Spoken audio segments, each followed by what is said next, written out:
Muy buenas tardes a todos. Señor Ministro de Desarrollo Social, en su nombre, un saludo a todos los representantes del Poder Ejecutivo que están presentes hoy y agradecerle la presencia, ¿verdad? Y decirle que es un honor para mí estar liderando con usted, junto a usted, un evento tan importante como esto que creo yo que va a marcar la historia del Paraguay desde varios puntos de vista, desde el punto de vista de la educación, la salud y también incluso de la economía. Señores intendentes, muchísimas gracias también por su presencia, gracias por estar acá, viajaron de muy lejos, de San Pedro, le tenemos a los diferentes intendentes acá, principalmente de esa área, a los dirigentes campesinos, ¿verdad? Mis queridos amigos que le veo ahí, le veo a don Ángel, también un gran representante del sector, ex secretario general, miembro de la Junta. Le veo al doctor Torales, también actual miembro de la Junta Asesora de Control y Vigilancia, LINDER. Gracias por estar presente.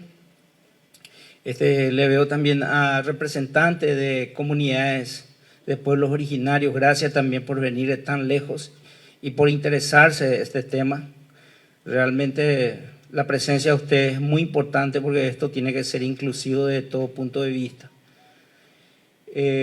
También quiero dar, digamos, agradecimiento a los funcionarios de la institución que hoy están presentes. Gracias por dedicarle su tiempo a escuchar esta importante exposición que nos va a transmitir un poco de experiencia, porque nosotros somos prácticamente nuevos en este tema y tendríamos que aprovechar la experiencia, en este caso de Brasil, que ya desde el año 2003 viene aplicando una política relacionada a hambre cero, a pesar de que Brasil tiene un antecedente histórico en la discusión de lo que corresponde al hambre en sí, que es un poco lo que vamos a ver enseguida, al tema del hambre y su impacto sobre la sociedad desde hace décadas.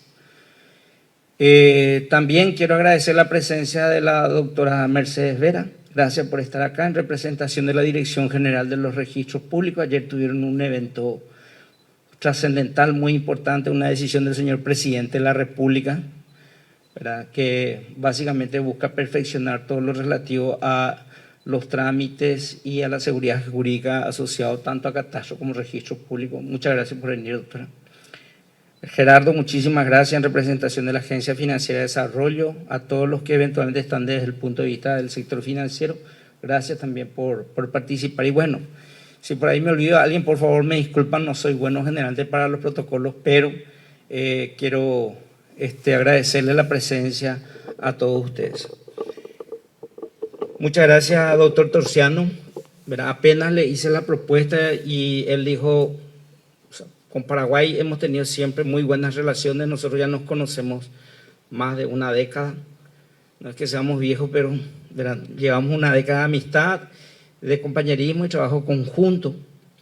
Entonces le dije, mira, doctor, le dije, en Paraguay no hay mucha experiencia en materia de lo que es este tema de hambre cero, queremos implementar, hay buena voluntad, el Ministerio de Desarrollo Social está trabajando fuertemente, ¿verdad?, el Ministerio de Agricultura trae el sistema MAC, y me dijo, yo voy a estar allá, no te preocupes, te voy a indicar la fecha y voy a estar por allá en lo que yo pueda colaborar, y se puso a disposición. Gracias nuevamente, mi querido amigo Richard, por una vez más estar presente en Paraguay, y de paso aprovechar un poco toda esa experiencia que vos tenés, principalmente en lo que corresponde a las políticas rurales, ¿verdad? Muchas gracias, mi querido amigo Iván, también por estar presente en representación de los organismos internacionales. Te extiendo un saludo, ¿verdad? Y vamos a seguir trabajando siempre en todo lo que tenga que ver con esta cuestión de seguridad alimentaria y las directrices voluntarias también de la gobernanza de la tierra, ¿verdad? Y bueno, como les decía, si por ahí me olvidaba alguien, por favor, perdónenme, ¿verdad? Pero generalmente no soy bueno para la parte del protocolo, tengo que mejorar, ¿verdad?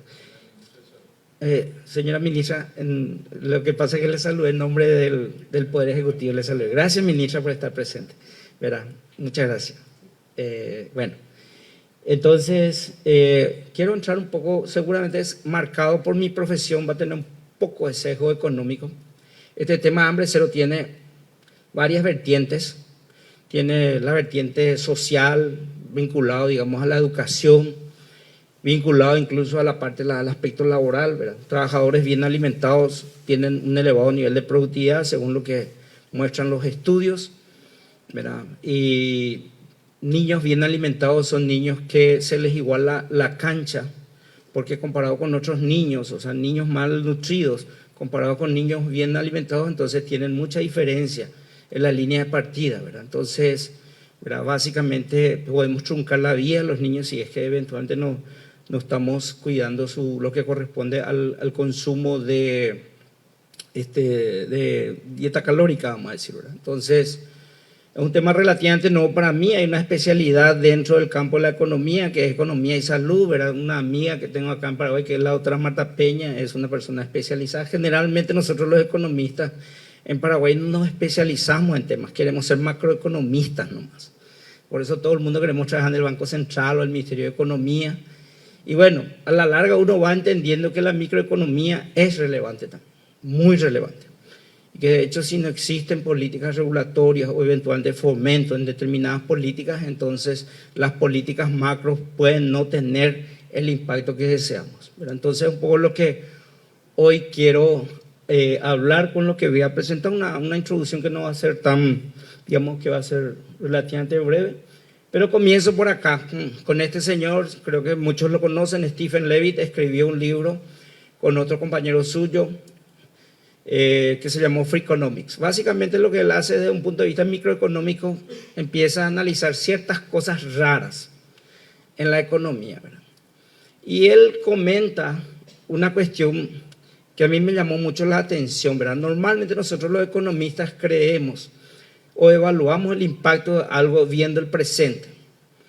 Y nunca miramos, ¿verdad?, qué políticas se aplicaron en el pasado y cómo esto han impactado ahora en el presente. Normalmente evaluamos el presente y nunca vamos para atrás.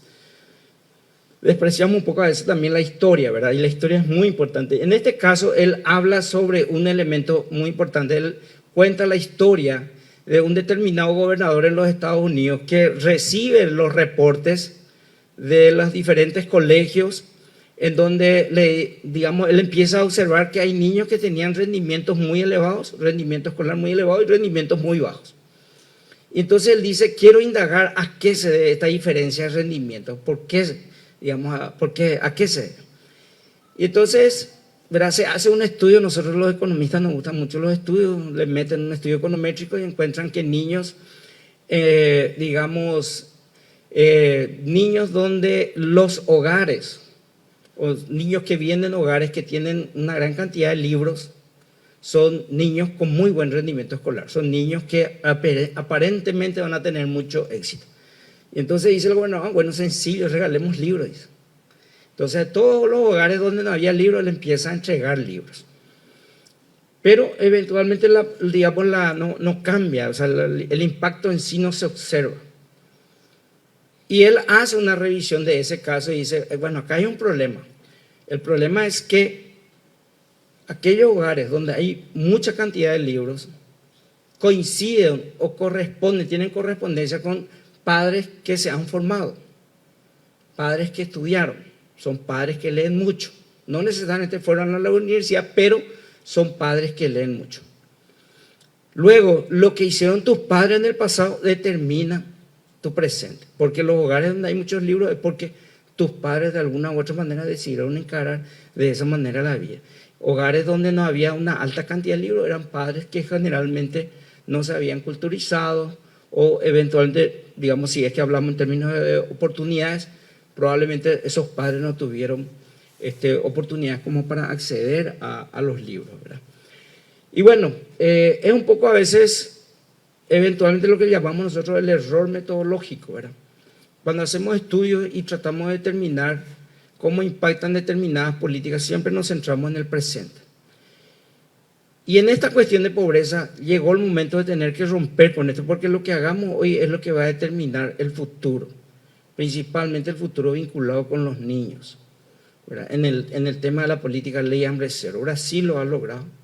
Brasil ha reducido tremendamente, iniciado en el 2003 y hoy hay reducción de la desnutrición infantil, por ejemplo. Se crearon más de 47 millones de empleos, según un informe de la FAO, ¿verdad? Gracias a esa política, hombre, esos son empleos rurales asociados a la política. Entonces, quería destacar, vamos a decir, lo que señalaba Stephen Levy, que es profesor de la Universidad de Chicago, ¿verdad? Y esta cuestión de hambre, la cuestión de hambre no es una cuestión nueva. De hecho, el hambre siempre ha sido el compañero del hombre en su evolución histórica. El hombre se asentó, surgió el neolítico por una cuestión de que el hombre quería asegurar la comida. Entonces, digamos, una cuestión que ya se viene analizando hace tiempo, y acá le tenemos a una persona que tenía como una visión oscura, negra, de lo que es la política del hambre.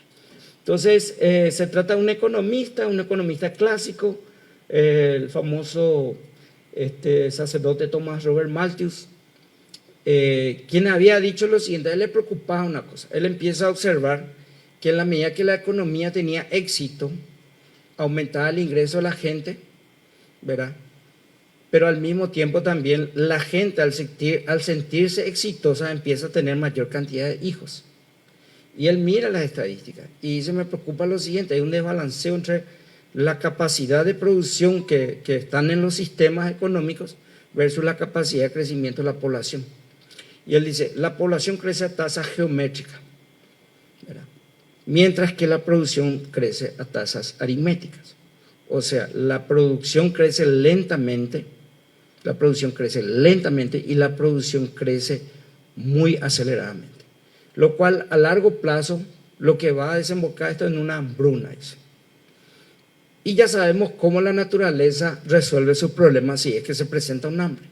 La gente va a morir, eventualmente puede aliviarse esto a través de una guerra o una epidemia, una catástrofe, y desea el control de la natalidad también. Entonces era un enfoque del hambre. El hambre era una cuestión que no se podía evitar a criterio de él, y que era producto del éxito económico, porque le estaba yendo bien a una sociedad, la gente tenía mayor ingreso, ¿verdad? Y por lo tanto tenía mayor cantidad de hijos. Y de alguna u otra manera, o la naturaleza resolvía, o lo resolvía, digamos que el hombre a través del control de la natalidad. Era un poco la visión de él. Entonces, digamos, el economista Malthus había dicho eso, y básicamente su visión es que la cuestión del hambre era una cosa inevitable y era el resultado de un proceso económico que estaba mostrando resultados exitosos, vamos a decir. Pero tenemos este problema que es de carácter moral, ¿verdad? Es un funcionario de las Naciones Unidas, un suizo, que sostiene que cada muerte de hambre en el mundo supone un asesinato. Esto de alguna u otra manera pone una mochila sobre nuestros hombros y dice, si no resolvemos el problema del hambre, entonces somos partícipes de asesinatos, ¿verdad? Porque tenemos todas las condiciones para resolver el problema del hambre. A pesar de que Malthus decía que era una cuestión inevitable, que era algo que la humanidad tenía que aprender a convivir con el hambre y que la naturaleza iba a encontrar mecanismos o válvulas de escape para controlar este asunto. Pero después surge un caso muy interesante, justamente un médico brasileño, ¿verdad?, que creo que marca una visión más positiva de las políticas públicas hacia la reducción del hambre, ¿verdad? Y este señor es Josué de Castro, muy conocido en Brasil, académico, médico. Escribe un libro, dos libros interesantes. Uno es La geografía del hambre y la geopolítica del hambre. Y a criterio de este señor, el hambre es inevitable. Se pueden establecer políticas públicas a los efectos de resolver el problema del hambre. Estamos hablando de 1947, que es la publicación de su primer libro, muy interesante, ¿verdad? Y que pone, digamos, una perspectiva más positiva y que a criterio de él es controlable. Pueden existir políticas públicas orientadas a reducir el hambre, a dotar de seguridad alimentaria al mundo, ¿verdad? Entonces, a partir de ahí se tiene una visión mucho más positiva en términos de la participación o de la acción de las políticas públicas como esta que Paraguay está impulsando, la ley Hambre Cero, donde básicamente queremos controlar un problema que ha tenido la humanidad históricamente, ¿verdad? Y es controlable. Y acá viene la vinculación justamente de todo lo que corresponde a las políticas de nutrición, ¿verdad?, con lo que es el ingreso en los países. Estamos teniendo acá que en el eje vertical, esta parte representa el Producto Interno Bruto, está en un informe de la FAO esto. Y en esta parte tenemos, ¿verdad?, la cantidad de seguridad energética alimentaria, no recuerdo exactamente pero era algo así como que energética alimentaria, eso es lo que no recuerdo. Y básicamente lo que dice este estudio es como que hay una línea donde aparentemente a menor cantidad, a una determinada cantidad de kilocalorías per cápita de alimentos, ¿verdad? Si no superamos esa línea, ¿verdad?, la sociedad queda como entrampada, vamos a decir, ¿verdad?, bajo ingreso. ¿Qué significa entrampado? Significa que tenemos población que tiene un ingreso muy bajo, que no puede consumir las calorías necesarias por día de manera per cápita.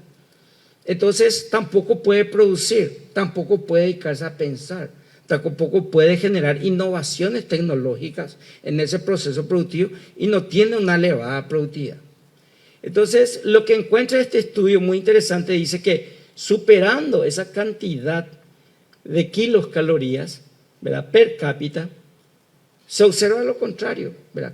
Aumenta el ingreso por habitante, ¿verdad?, y aumentan otros elementos también, que es lo que encuentra el estudio. Por ejemplo, dice, si superamos esta cantidad de consumo per cápita, entonces el Producto Interno Bruto, la producción, va a crecer mucho más. O sea, va a crecer entre 0.3% y 1.5%. O sea, si hoy estamos creciendo 4%, podríamos llegar a crecer 1.5% si le ponemos atención a la cuestión vinculada a la nutrición. Entonces, si le ponemos, si tenemos en el enfoque, digamos, positivo de que el hambre es una cuestión evitable, entonces si pueden existir políticas públicas, obviamente esas políticas públicas generan un círculo virtuoso. Sale del círculo vicioso, que podría ser esta parte, y entra en esta parte del círculo virtuoso, ¿verdad? Se alimenta mejor la población, su productividad es mucho más elevada y por supuesto lleva a que el ingreso también sea elevado.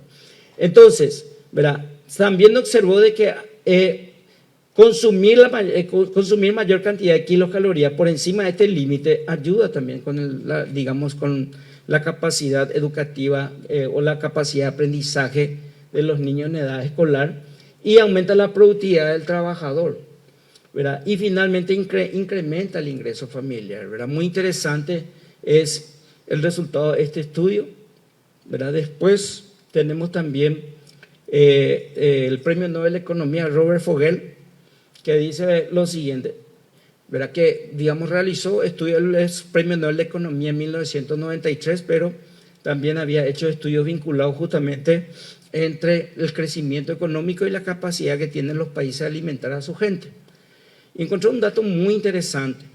Él dice que en Europa, países como el Reino Unido y Francia, que hoy son países altamente industrializados, crecieron bastante entre el siglo XVIII, o sea, los años 1700, y el siglo XIX, crecieron bastante. Estos son años previos a la revolución industrial, ¿verdad? Crecieron bastante gracias a a dos elementos clave, a la salud y a la nutrición, ¿verdad? Obviamente estamos hablando de una época justamente en donde se habían desarrollado avances muy importantes en materia de producción, en materia de tecnología, una revolución agrícola que se producía en Europa, se habían descubierto un montón de cosas, se reemplazaba el buey por el caballo, por ejemplo, aumentaba la productividad del trabajo en un 40%, ¿verdad? Innovaciones muy interesantes, se dividían las tierras, se dejaba reposar una mientras se trabajaba en otra, y eso permitía tener suelos mucho más enriquecidos. Después incluso, ¿verdad?, hicieron una partición hasta de 3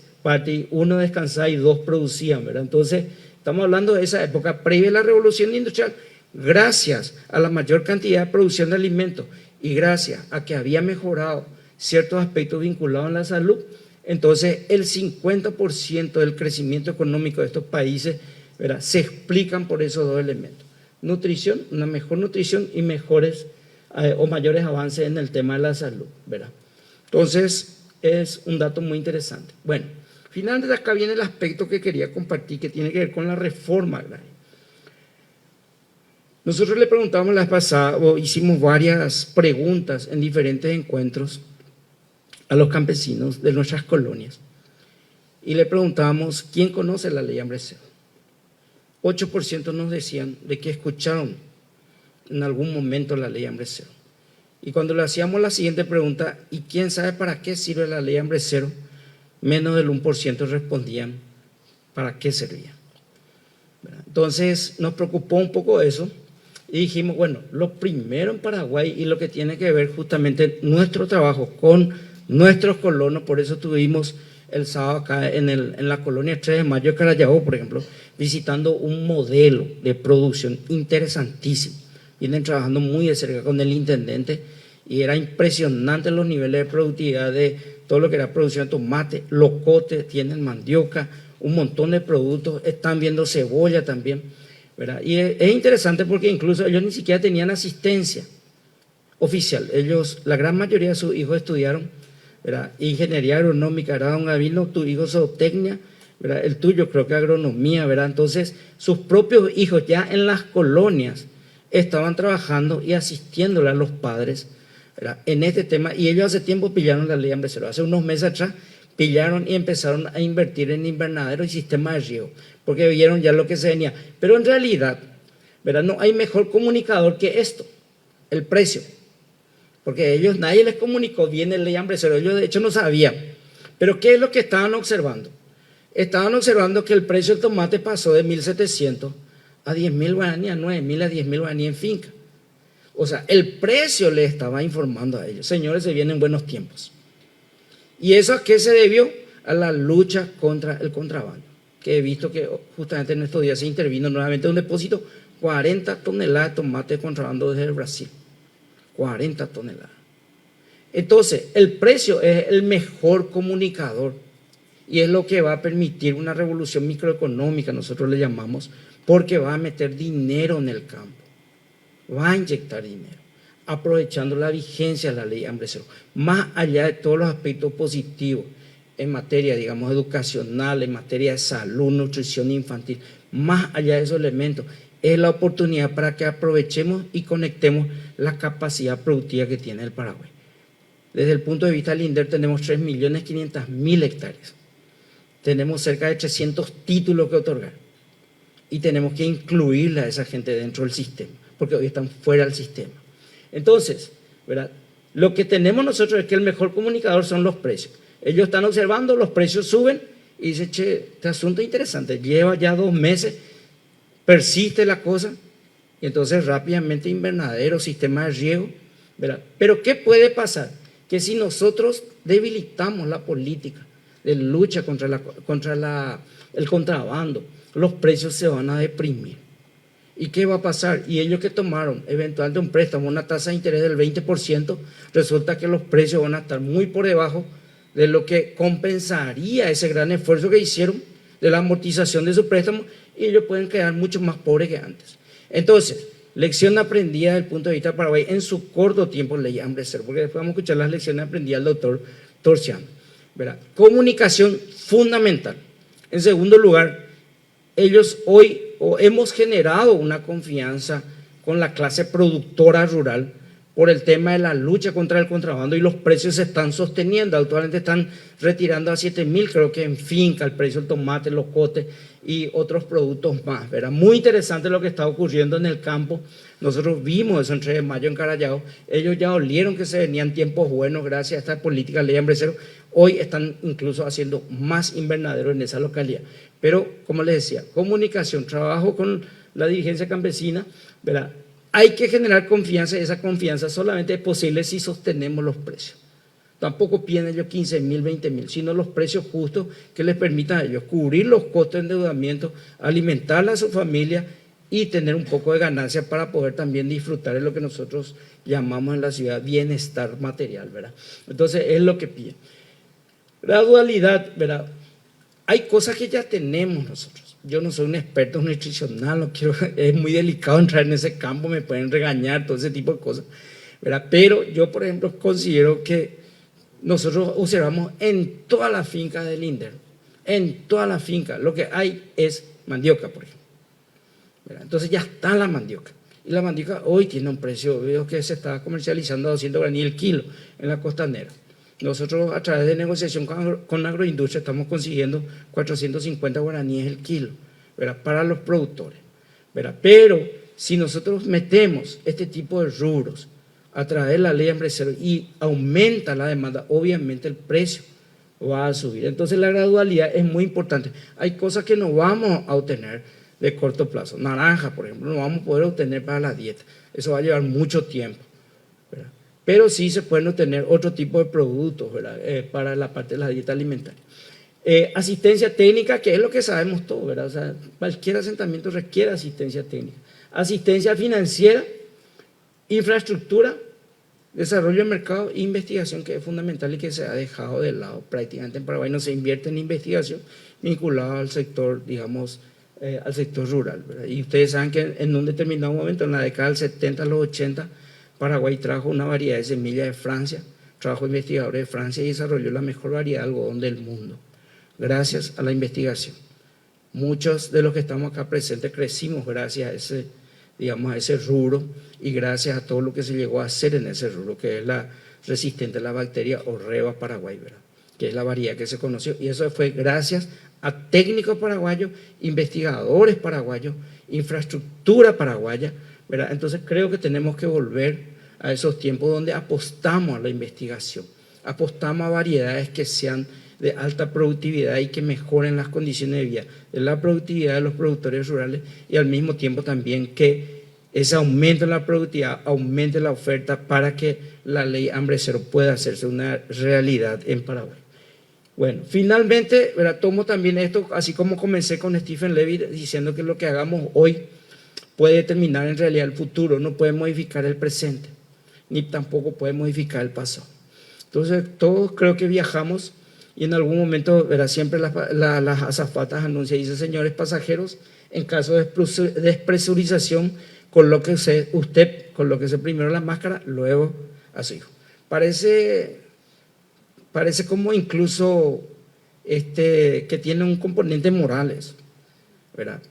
Parece como si fuera como yo primero tiene que ser el niño. Culturalmente estamos acostumbrados. El problema es que si yo le coloco al primero, yo me puedo desmayar en ese proceso, ¿verdad?, porque la despresurización me va a generar el desmayo. Entonces, yo primero me coloco y después le tengo que colocar a mi hijo. Eso significa de que nosotros hoy, en realidad, tenemos que aceptar que tenemos que arrancar con esto. Nosotros somos los responsables. Y el futuro de nuestros hijos queda en nuestras manos. Está bien, lo hicimos ya en el pasado, pero hoy tenemos la oportunidad de que nosotros aprendamos de esto, aceptemos la ley hambre cero, ¿verdad?, que preparemos toda la infraestructura, que preparemos todas las oportunidades y los beneficios que puedan venir con ellos, y con eso impactar sobre la vida de nuestros hijos. Eso es lo que va a tener impacto de aquí a unos cuantos años, cuando ya nuestros niños estén en la universidad. Ahí es donde se va a notar la diferencia y cómo igualamos a través de una política como esta el terreno de fuego. Muchísimas gracias a todos y le cedo la palabra nuevamente a él. Gracias, señor presidente.